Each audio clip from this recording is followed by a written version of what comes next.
kakampi, kaibigan, at kabalikat ng mamamayan. Pariun! Ngayon!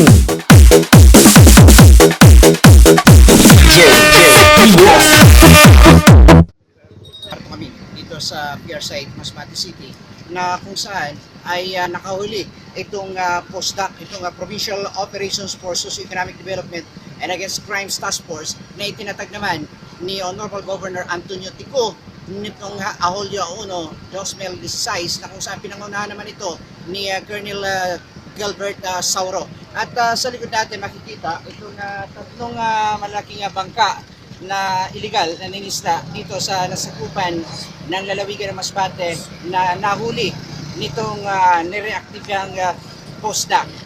Unon. Oh, iba yan. Nangyari niya. No, troll yun. Ito. Manila. At troll. Ito po. Ahol butulbot tapos troll.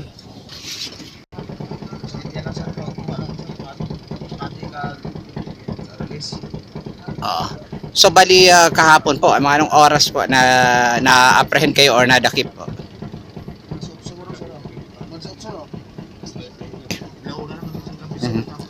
Sino po ang may-ari ng fishing vessel na ito? Si Gilbert Francisco, taga saan po ito?